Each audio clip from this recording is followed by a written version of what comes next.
شروع اللہ کا نام لے کر جو بڑا مہربان نہایت رحم والا ہے۔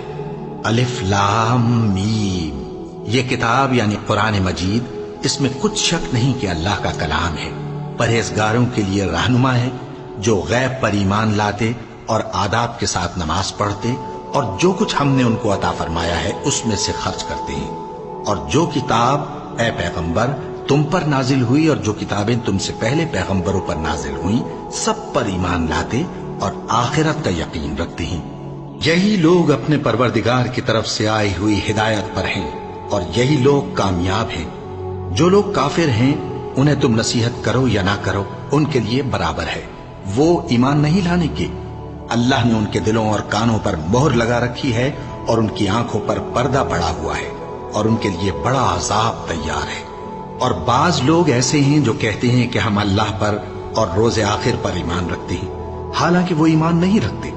یہ اپنے خیال میں اللہ کو اور مومنوں کو دھوکہ دیتے ہیں، مگر حقیقت میں اپنے سوا کسی کو دھوکہ نہیں دیتے اور اس سے بے خبر ہیں۔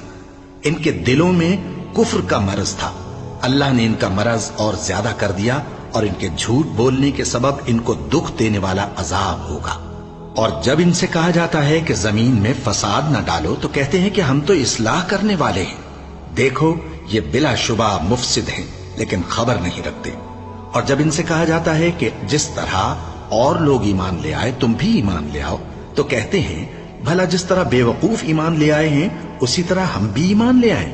سن لو کہ یہی بے وقوف ہیں لیکن نہیں جانتے۔ اور یہ لوگ جب مومنوں سے ملتے ہیں تو کہتے ہیں کہ ہم ایمان لے آئے ہیں، اور جب اپنے شیطانوں میں جاتے ہیں تو ان سے کہتے ہیں کہ ہم تمہارے ساتھ ہیں، اور مسلمانوں سے تو ہم ہنسی کیا کرتے ہیں۔ ان منافقوں سے اللہ ہنسی کرتا ہے اور انہیں مہلت دیا جاتا ہے کہ شرارت و سرکشی میں پڑے بہک رہے ہیں۔ یہ وہ لوگ ہیں جنہوں نے ہدایت چھوڑ کر گمراہی خریدی، تو نہ تو ان کی تجارت ہی نے کچھ نفع دیا اور نہ یہ ہدایت یاب ہی ہوئے۔ ان کی مثال اس شخص کی سی ہے جس نے شب تاریک میں آگ جلائی، جب آگ نے اس کے ارد گرد کی چیزیں روشن کی تو اللہ نے ان لوگوں کی روشنی زائل کر دی اور ان کو اندھیروں میں چھوڑ دیا کہ کچھ نہیں دیکھتے۔ یہ بہرے ہیں، گونگے ہیں، اندھے ہیں کہ کسی طرح سیدھے رستے کی طرف لوٹ ہی نہیں سکتے۔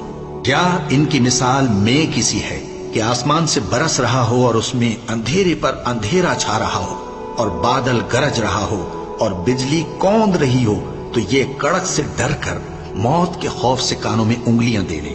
اور اللہ کافروں کو ہر طرف سے گھیرے ہوئے ہے، قریب ہے کہ بجلی کی چمک ان کی آنکھوں کی بصارت کو اچک لے جائے۔ جب